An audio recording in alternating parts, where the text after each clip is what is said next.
Hey queer friends, are you ready to be inspired? Welcome to Season 5 of Coming Out and Beyond, a podcast that shares stories from the LGBTQIA+ community. Here's your host, Anne-Marie Zanzel. Hey folks, this is Anne-Marie Zanzel from Coming Out and Beyond, and I am recording this on November 7th, and it has been quite a week, hasn't it? So I'm really excited today because I have somebody coming on my show today that is a very smart person, and I am so excited to talk to them. Their name is JJ King, and they are an openly queer person that lives in the Bay Area, but they come from conservative religious culture. And so they have a real deep understanding about why women voted this way in the election. If you don't know, 37% of white women voted for Kamala Harris, and the rest voted for Trump. And I have been like really perseverating over that, like wondering how can people vote against themselves. So JJ is going to give us a little insight after they share their story with us. But first, let me tell you about them. JJ King is a California Bay Area native who loves exploring life with whimsy and curiosity. JJ has a Master of Arts in Rehabilitation Counseling, serves on the Volunteer Advisory Council for the Trevor Project, and is the director of the Bay Area WClub Parents Group. JJ is currently working toward a Master of Science in Clinical Psychology and serves on their school's Association of Student Leaders to help ensure policies are diverse, inclusive, and equitable. When JJ's not busy studying trauma by phone light, they're dressing up for the fantastical festivities put on by Camp Beaverton, the largest lesbian camp at Burning Man. JJ lives with their 3 kids and their partner, along with a ragtag collection of pets and stuffed animals. JJ, welcome. Thank you, Anne-Marie. I'm so excited to be here. It's great to see you. I'm so excited to have you. We've been trying to do this for like 8 months now, and 8 months, I know. And look at how the timing worked out, It worked out perfectly. So, but I'm not going to let you off the hook without first you telling your story. So I know your story, but the people would love to hear your story. So can you share it with us? Sure. I grew up in an extremely religious environment. My parents were first Christian Scientists, and then a missionary moved in next door and converted them to fundamental Christianity. And so I grew up in an environment where it wasn't okay to be gay. The schools I went to were Christian. They told us we were going to hell. It was a very, very narrow life that I had there. And I started to suspect that I was queer around 16. I put up like all these beautiful pictures of women. I just thought they were so gorgeous. And my mom came in one day and said, these pictures aren't appropriate. If you'd like to put up pictures of men, that's okay, but we're going to need to take these down.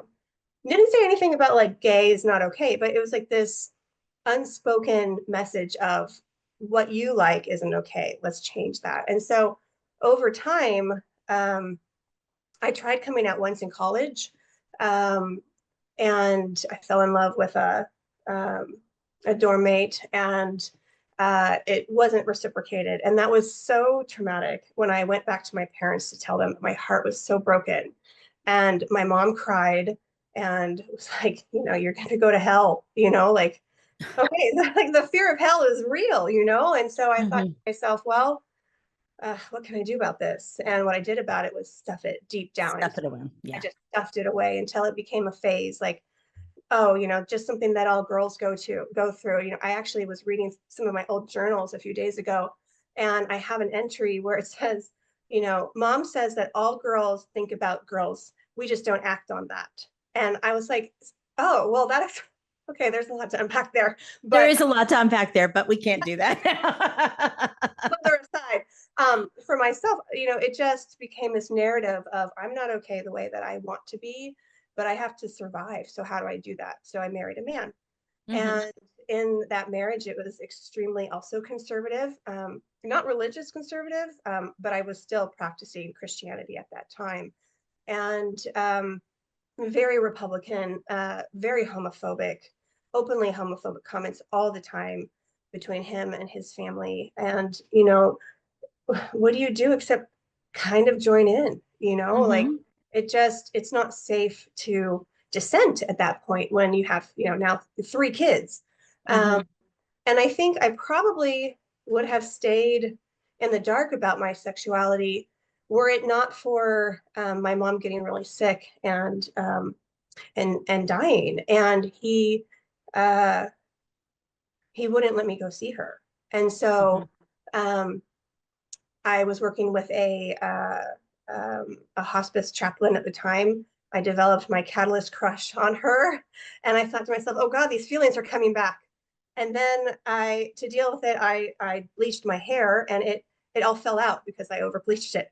And I Mm-hmm. remembered, oh my God, I look like I do in college when I came out the first time. Could I be queer? And then through happenstance, I met a woman who was a part of one of your groups. And I was taking a writer's workshop because it was during COVID and I just needed something to anchor me. And she was telling her story about how she was late in life and had kids, but was now going to be with a woman. I thought, you can do that? I had Mm-hmm. no idea. And then I found your phone number. I called you and you said, those magical words, you know, straight girls don't lay in bed thinking about other girls. Oh, so I'm not straight then. Huh. And one thing led to another, and I left my marriage and I came out and I haven't looked back. Mm-hmm. Mm-hmm. Those words, straight girls don't lie awake at night wondering if they're gay. Yeah. Yes. Somebody said that to me. And those were the words that changed my life. I was like, what? They don't? Right. Right. Like, I thought everybody did. right. Like everyone has these thoughts. It's normal. We just don't act on them. Well, Well, that's yeah, not your true. mom, your mom may have had those thoughts herself. And because that's why she said to you, so oh, all women think about other women, they just don't act on it. And like, of course you thought everybody thought that way. Yeah. Yeah. Mhm. Yeah. Can I tell you something funny? One of the Please do. women in my groups, she didn't believe me. And so she went and she questioned all her straight friends. And I was right. She took a poll. She took a poll and they were all like, no, I never think about that. And I was like, first of all, I was glad she did it because now I have Yeah.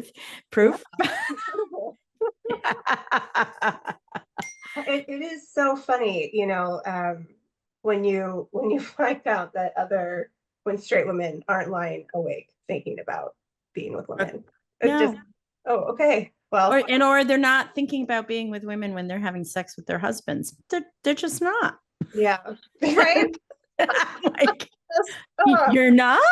so many things just like fell into place with that one sentence from you. And so I just have this insane gratitude for you and what Ah, thank you. you Thank know. you. I have insane gratitude for you because you remind me of, I think, a lot of myself. And I That's how may I not feel. be as crazy as you are, but you remind me of, and Yes, when I say JJ's crazy, I mean it in the very loving, good way. oh, I I just like to dress up a lot and Yeah, yeah. That doesn't. like whimsy. Um. So I remember, I've heard your story. I know your story, and I've heard it before.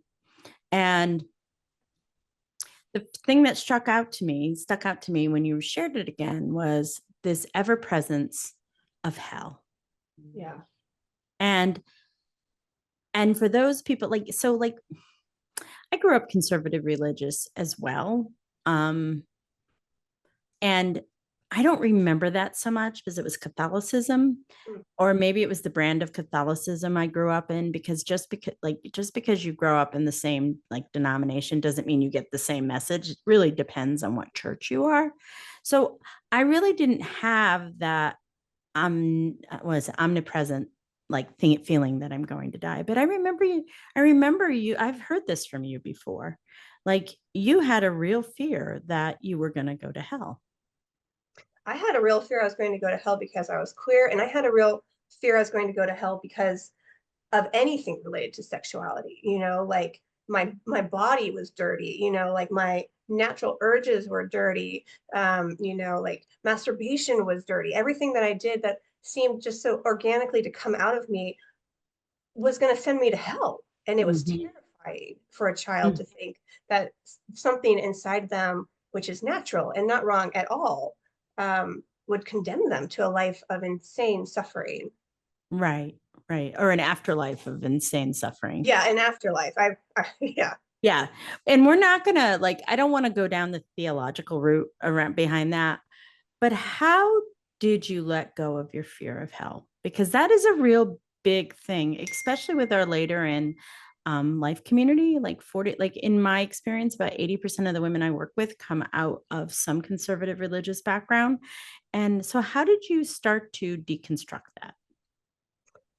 Well, you know, I'm quite a radical person. And so Mhm. when I left my marriage, I also just left the church. I just left Christianity behind me. I'm slowly working in spirituality that works for me, but I just refused to believe that the creator or the energy of this universe would look at me Mhm. and say, you're not good enough. You Mhm. you don't belong, you know, in heaven or at peace. You know, actually I'm gonna send you to the worst.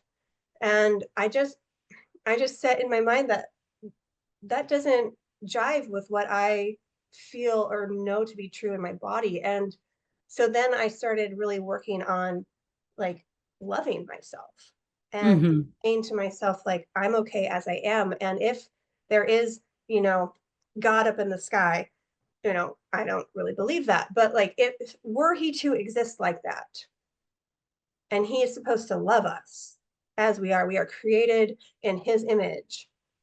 Well, if I am created in his image, then I, you know, came out of my mother's womb exactly as I am, exactly as he wanted. And I'm going to believe that, you know, he's not going to send me to hell, and that the Bible is twisted and manipulated for, you know, man's To power, serve the patriarchy. serve Yeah. the patriarchy. And I Yeah. just developed, I just refused to believe it. For myself, I don't believe in hell. It just cannot exist because when I try to reconcile it with a loving God, it just doesn't exist. And I do believe that hell is used as the opiate of the masses because they threaten people with the afterlife, so they behave in the way they want to in this life. And I just think that's all bullshit. I just do. And like, and I don't, but I also don't, conversely, I also don't believe in heaven. I do believe that we do something else next time around. I just don't know what it is. As a hospice chaplain, I have seen loads of people die. I know that once they die, their bodies really do look like shells. So Yeah, I am like, but I also know from physics, energy cannot be destroyed. So energy only converts. And so right. whatever the energy, the light that is within us, the electrical magnetic pulses within us, I think we go somewhere else. I don't know. And the thing is, I don't know where. I don't know what it is. Nobody knows where, right? Yeah, I mean, I think Because I of think physics. I mean there is like, pretty after a lot of afterlife stories are pretty consistent. I mean, and who knows, maybe it's our brain shutting down. And you know what? The good news, folks, is if it is our brain shutting down and there's no afterlife, guess what? You won't know. So Right. So it really doesn't matter. it really doesn't It matter. doesn't matter. And we don't need to spend our energy trying to keep ourselves out of something the patriarchy created to keep Well, us, yeah. you Yes. know?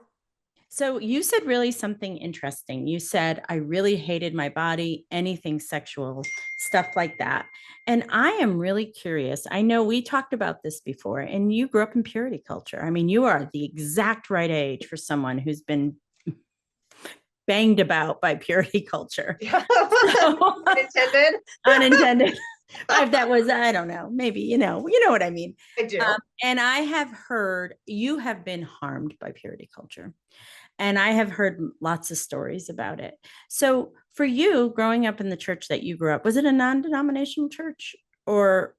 You know, we kind of bopped around, ended up mostly in a Baptist church. Okay, Yeah. Southern? Yeah, Southern Baptist. Okay. No So you were, dancing. well, you were in a, You were in a Southern Baptist church at the time, because my wife, who's about 20 years older than you, grew up Southern Baptist, and there wasn't such a emphasis on purity.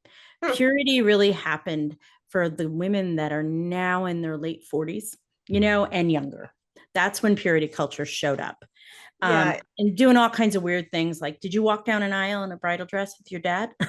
Uh, no, thank God. But I did get sent to many camps and convention centers, one of which we had to stand in line and nail our name onto the cross, after which they would give us a ring to wear.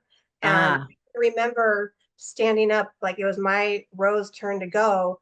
And, and at that time, I'm Christian, right? Like I'm supposed to believe this, but my body was just so tight and anxious and didn't want to do it.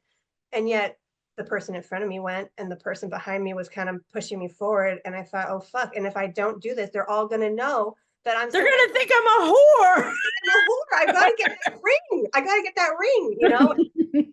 Then I'm writing letters to my future husband about how I'm going to save myself for him. I have like 12 letters like written to him about how like I'm keeping my body a temple for him and all this shit.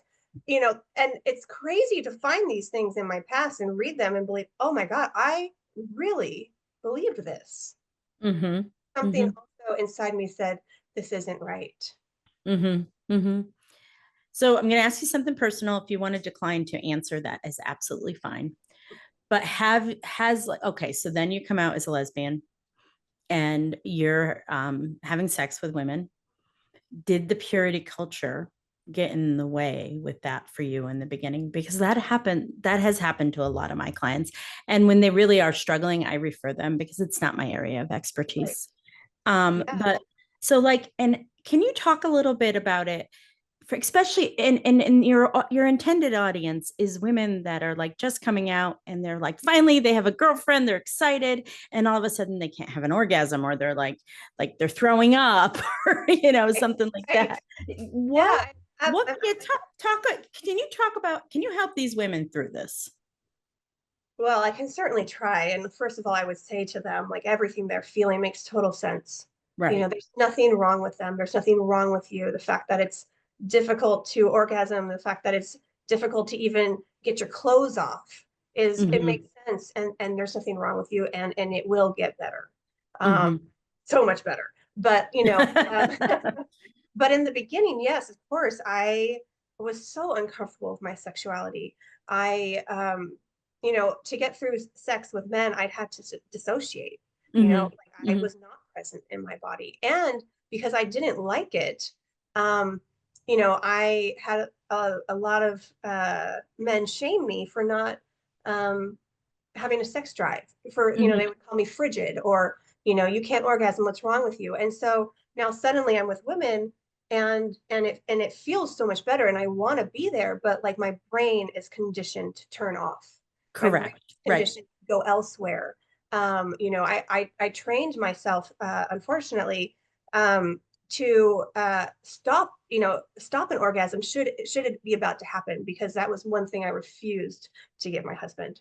Like Mm-hmm. I just would not give him that part of me. And so, to undo all of that requires you to be in your body.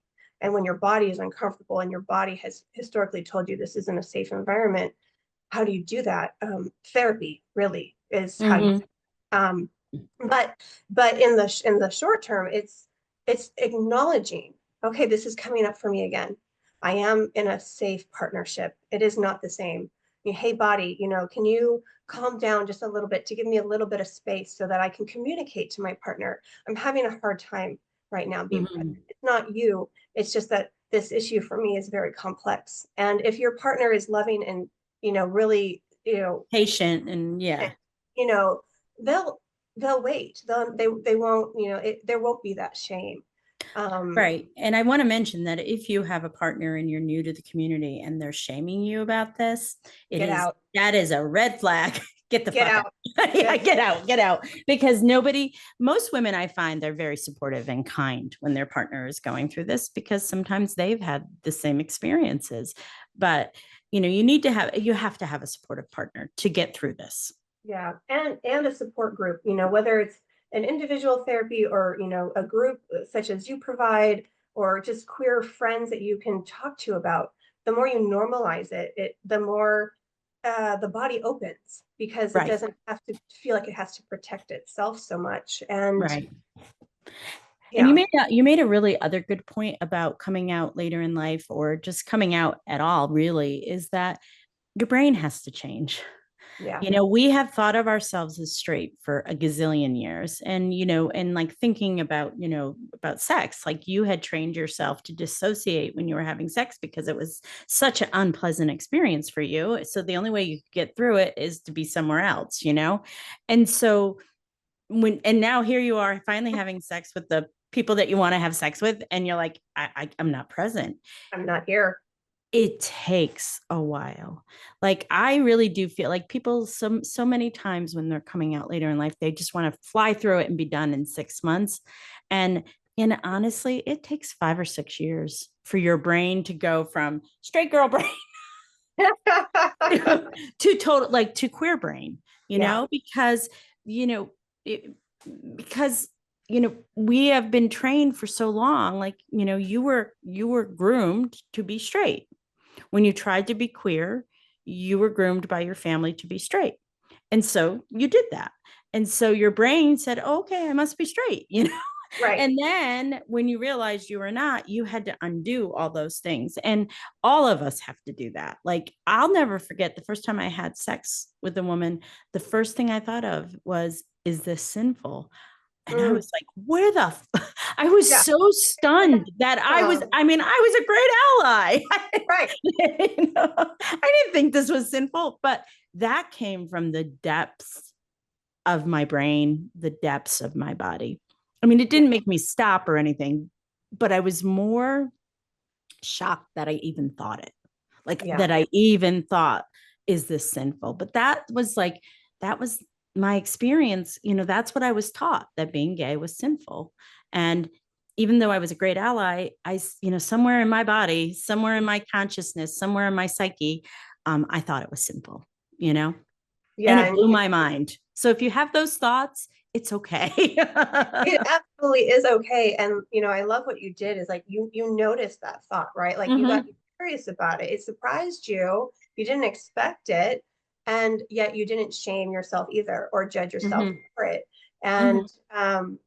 And I think that's probably like the biggest piece of advice that I would try to impart here, is that um don't judge yourself for these things that Right. are coming up. It's not your fault. You were Mm-hmm. conditioned to be like this. It makes sense. Anyone in your position would have these same exact thoughts. Right. And also, you can tell them they no longer serve you.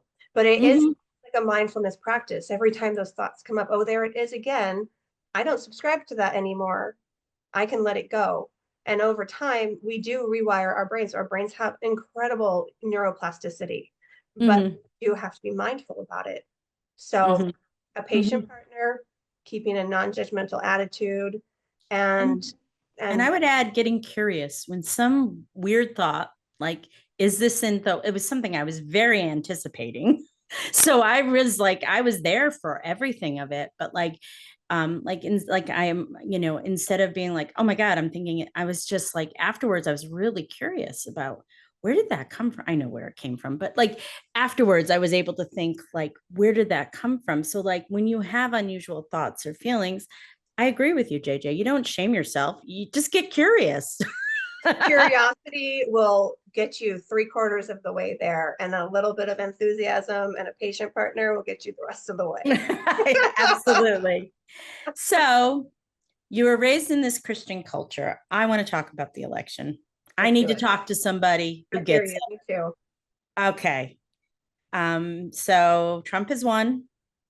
And as I said, a bunch of white women voted for him. I Why, know. JJ? Why? I've actually been Why? doing a lot of thinking about this. I spent quite a lot of time leading up to this election, trying to convince these white women that they were wrong. Clearly unsuccessful, but because I do understand where they come from. It's first of all, if they're in a church, and they're hearing that Trump is like the savior person that's going to save family values, That's very appealing. But more than that, like when you're in a home environment where your partner, husband, or whoever is constantly saying how good Trump is listening to talk radio. You know, talk radio is so effective in convincing people because it's like uh, right in your ear. You know, it's like it's personal. It's not watching the news, which is detached. It's right in you. So if you're hearing it in talk radio and then you come home and your husband is saying, well, we have to vote for Trump.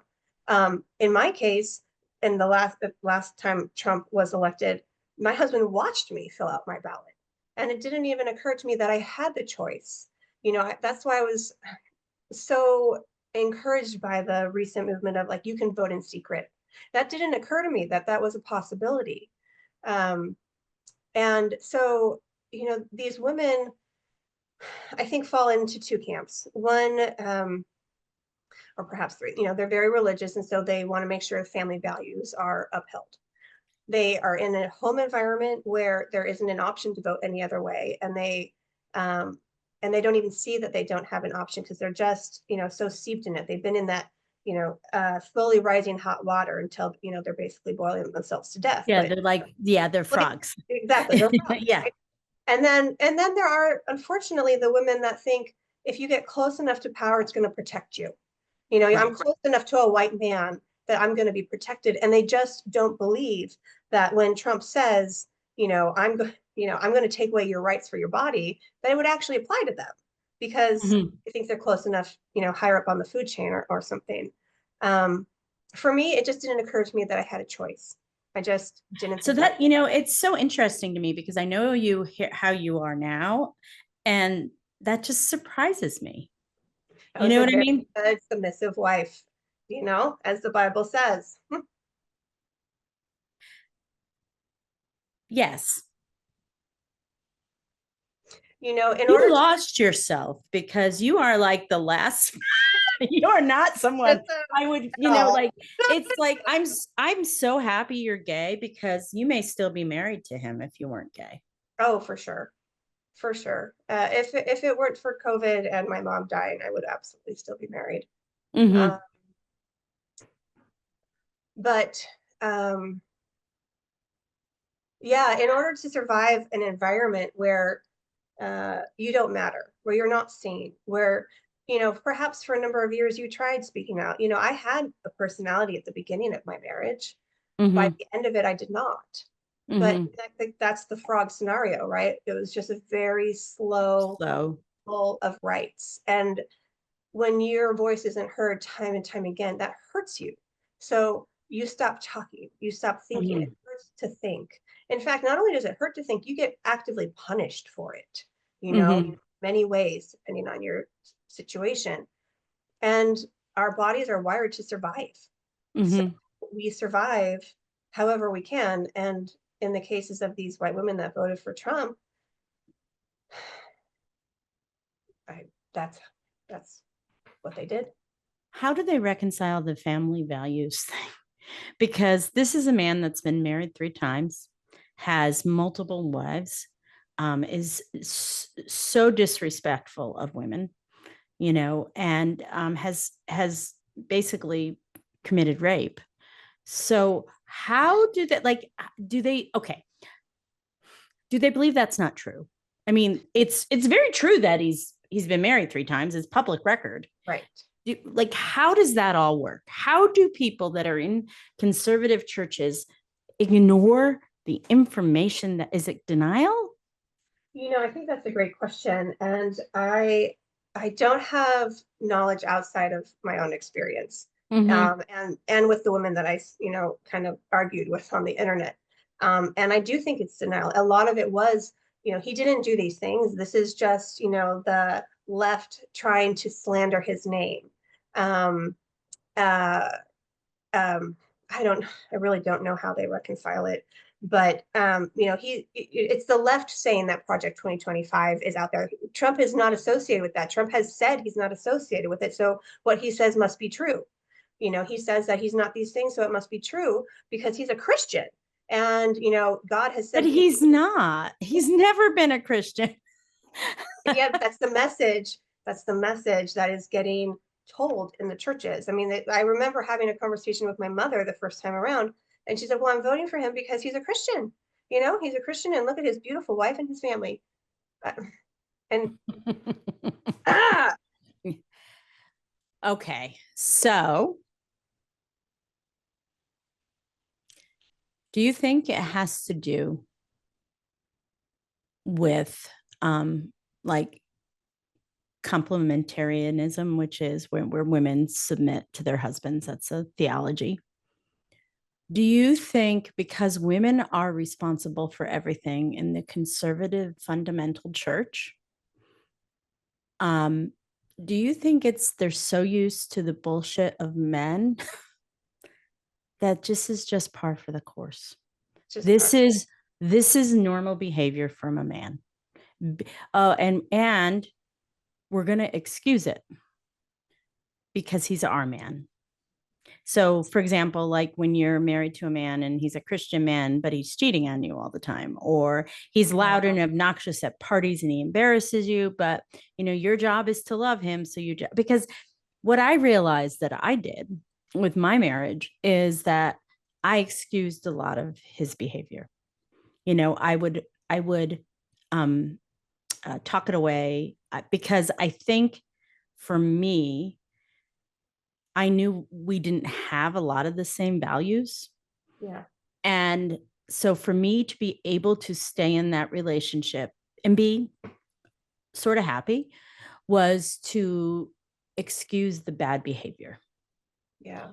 And do you think that these women are just excusing the bad, oh, boys will be boys kind of bad behavior? And also too, there is the true believers too. I mean, there are women that are true believers and they're just, yeah. But like, do you think it's that? I think for some, Mm-hmm. yeah, that this is just par for the course. This is just boys being boys. He didn't mean it, or even if he did, he's our guy, so we support him. And I think some women just don't believe that he did the things that he did. Like it's just denial. I think they just, if they were to accept reality, it would cause so much cognitive dissonance in their Right. bodies that they wouldn't be able to survive the environment that they're in. And for whatever reason, they don't feel free to leave. So they're trapped. So Mm-hmm. to survive, they just choose not to believe. It's just easier to say the other side is wrong. This is all slander, and Trump is okay. Mm-hmm. So I think it's both. Mm-hmm. So as a queer woman, and especially queer women now that we're starting to feel threatened and scared. I am very scared I'm going to lose my marriage to my wife, which really upsets me much more than I let on. Like I started, like I almost like I was swimming this morning and like finally almost got to tears when I started to think about it. And then it's just really hard right now to get it out. And do we try to change minds?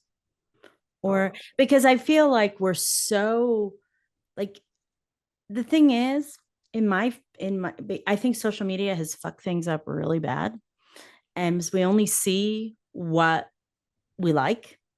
And so I am just surrounded by all liberals, all Democrats. I mean, and my family was liberal and Democrats and progressive. So I like, a lot of people that come out, often have conservative families. So they're still seeing stuff.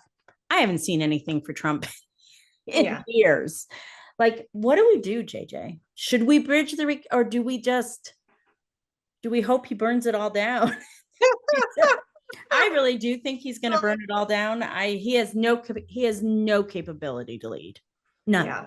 Well, I agree with you. Yeah. And the grief for me in this election is I did try really hard to change minds.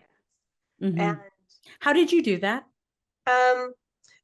participated in local activism. I marched at local marches. I traveled to local marches, like the one we did in Provincetown. I did the DC march as well. I, spoke to family members and friends. I did a lot of social media posts and advertising towards the end, which though then the algorithm won't let you post about politics, so that's censorism. But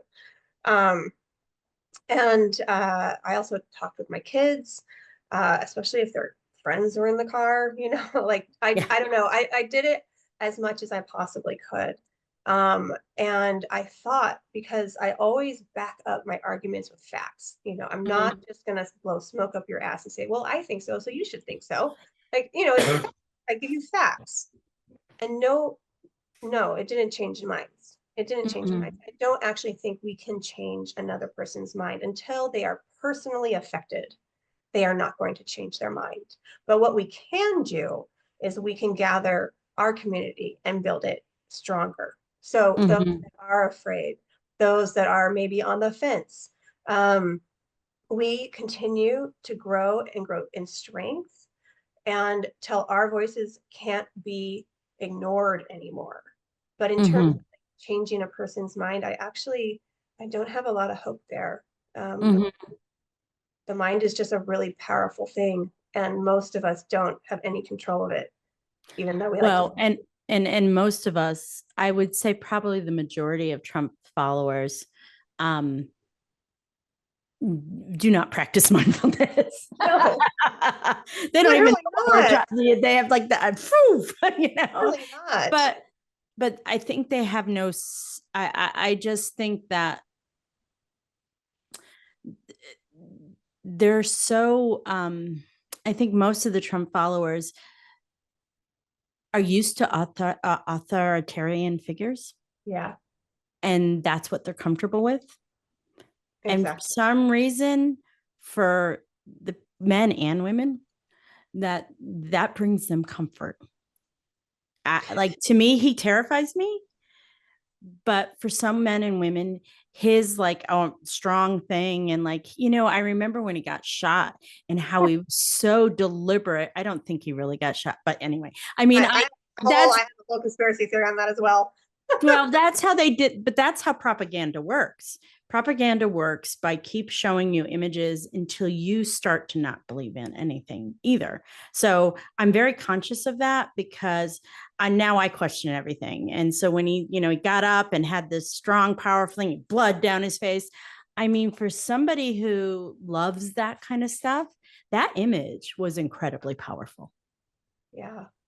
Yeah. And you brought up a really, really good point that a lot of these people who voted for Trump had or have authoritarian influences in their life. They grew up with parents who were authoritarian, and so it's familiar. Even if it was uncomfortable, it was familiar. And we tend to move towards people that remind us of our parents, of our primary caregivers, right. And that just happens unconsciously until you become more conscious. And so for Trump, I'm sure he matched many, many people's idea of what a authority figure should be, whether that's a parent or a teacher or whoever was very influential in their life, not necessarily in a good way, but in a way that feels familiar. And we like familiar. And it may not be comfortable, but we're used to the uncomfortableness. So that feels normal. Yeah. I mean, that was actually one of the hardest things after coming out for me, is like, I was so used to being uncomfortable. And now I'm in a relationship where it's based on love and respect and not, like volatile mood swings. That felt scary. I didn't trust it for the longest time. You learn not to trust safety when you haven't had it. True, because it feels uncomfortable. And your body is screaming, this isn't safe, get out, even if what you're trying to get out of is love. Right. It's really interesting to me. One of my like really big moments in seminary was when I was in some class, and they said most people's images of God are formed by their primary caregivers. So whoever your primary, and that is often your first image of God. Now, as you grow, your images of God should grow and change as you go through your life.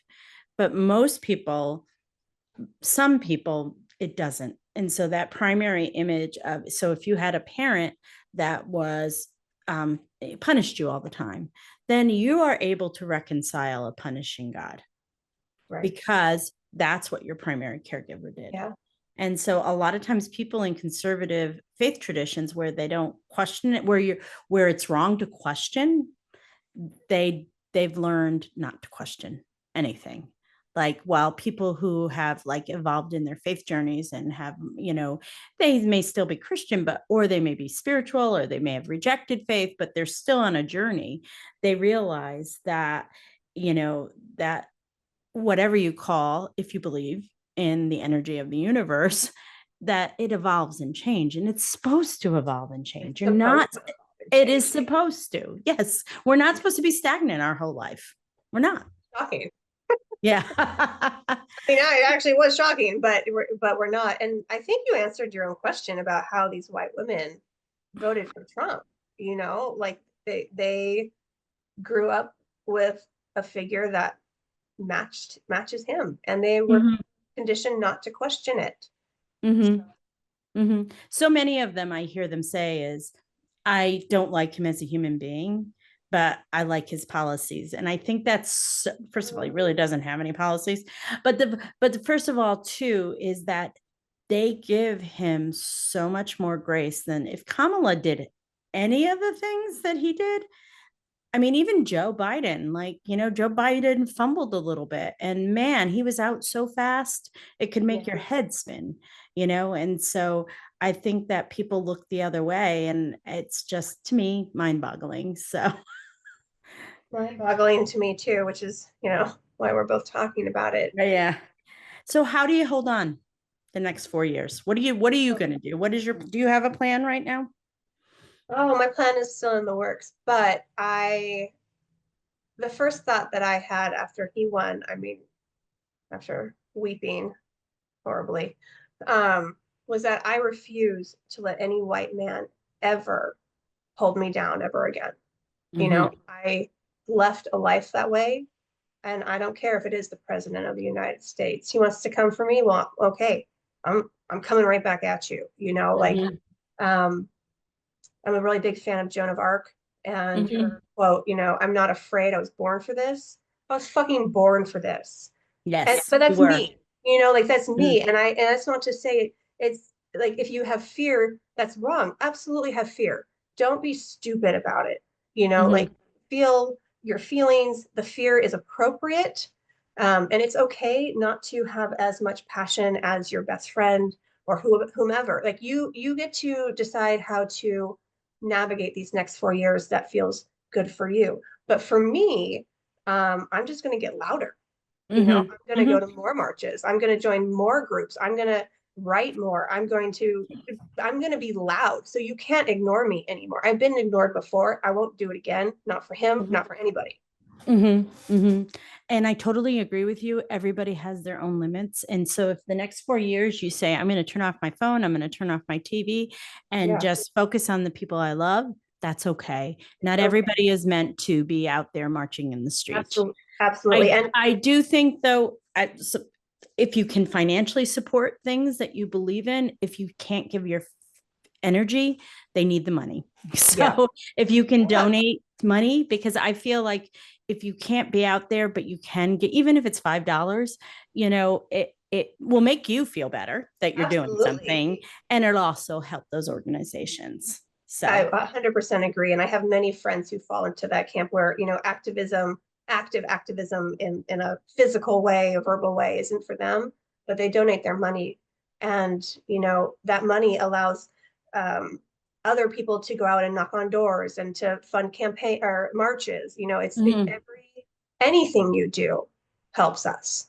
So JJ, did you have a coming out song? Yes, Pink's oh God, now of course I'm gonna forget the name. Like, All I Know So Far. All I Know So Far, it's like, I'm first of all a massive Pink fan, so I'm obsessed with her and her lyrics. But that one really spoke to me. I saw Pink in Nashville. Oh, Unfortunately, I was on the floor and like there was a guy 6'6" in front of me. So God, I hate when that happens. oh, I hate it too. I didn't see much. I will never do the floor again. I'm too short for that. Yeah, I don't do the floor either because I just I'm I'm too also short. short. Yeah. Did you have a book or movie that changed your perspective on life?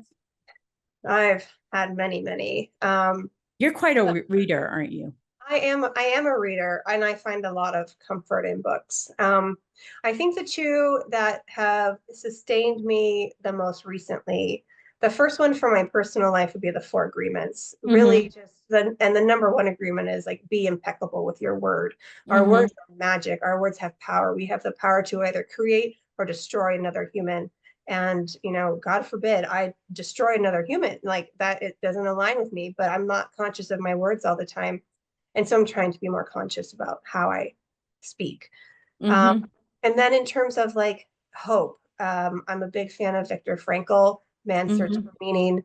And he has a quote that I'm just kind of like been repeating to myself that, man or humans can withstand, uh, if they have a why, meaning like a meaning for their life, they can withstand almost any other how. And Viktor Frankl was someone who was in Auschwitz and he survived. And he found that as long as you have this meaning, something that drives you forward, a passion inside of you, like for me, activism, then yeah, you can survive hell. You can Mm-hmm. hell. Mm-hmm. So Yes, I do believe that people who have meaning in their lives can survive anything, and that's probably why the people that survived the hell of Auschwitz probably had some very small meaning in their life at that time, because their world was so limited, and yeah, they were able to survive because of that. And yeah, people's man's search for human search for meaning is real. yes, People really need meaning in their lives. It's super important. yeah. It is. I love how you said, it's small, right? It doesn't have to be big.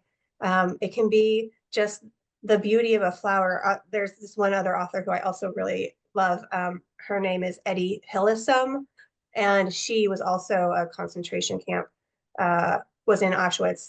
She died, but she has this beautiful passage where she's um, noticing how two old women are chatting together and children are running off to the side and the wind blows and there's a flower behind the gates, and all the while the gas chambers loom, and yet still there is beauty.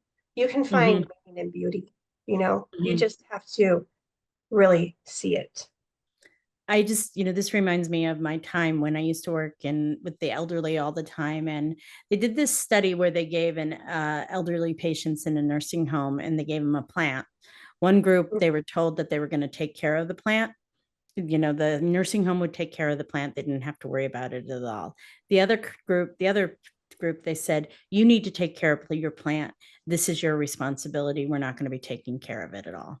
Do you know that their health outcomes got better because they had meaning Oh, in their wow. life? Because Yeah, they had something to take care of. that's right. Yeah, yeah. So how And would you? Oh, I'm sorry. Go ahead. I was going to say, and we start by taking care of ourselves, you know Yes. and Yeah. so that it's to all the people that are afraid right now, if you don't know where to start, you start by taking care of yourself, and from that more will come. I love that. That's going to be our clip. Um, so how would you describe your life today? Oh, fantastically chaotic. Mm-hmm. I have three children. You have littles still. Yeah, I have a 12, a 6, and my youngest will turn 5 next month. And so, life is loud and crazy and full of crayons and mess, and yet there's laughter, there's Mm-hmm. joy. I am just in awe of their ability, their resiliency. Mm-hmm. Um, and I'm shocked, but pleasantly surprised to have found love, Mm-hmm. to be mostly at one with my body. Mm-hmm. Things still come up, but, mostly accepting of my body and my sexuality and finding purpose for my life. So overall, I would 100% leave my marriage again. Mm-hmm. As you should. How can people find you, JJ? Oh, you can find me most easily on Instagram and Facebook. Instagram is JJBlue_eyes, EYEZ, and Facebook is JJ Jennifer King. Both are public profiles. You can just friend me there, send me a message. I'm always happy to talk with people, especially if they're having a hard time. I'm always available. Well, thank you, my friend. It was so nice to have you on the show today. Thank you for bringing your insight and wisdom into conservative culture, which I'm not as familiar with as you, and I'm so proud of you. Oh. I am so freaking proud of you, and I'm so giving proud like that the you're biggest my. hug right now. I know, we'll do a hug. I'm so proud that you're my friend and that we have continued our relationship post the coaching years. So, which were a while ago now. So they were a while ago, and like, I shudder to think if I hadn't have found you. So thank you so much. All right. It was nice talking to you. You've been listening to Coming Out and Beyond, LGBTQIA plus stories with Anne-Marie Zanzel. New episodes of the Coming Out and Beyond podcast drop every other Friday. You can tune in at Apple Podcasts, Spotify, Google Podcasts, and at annemariezanzel.com. Be sure to hit subscribe when tuning in so you never miss an episode. And for more resources, articles, videos, and a free downloadable guide for coming out later in life, visit annemariezanzel.com.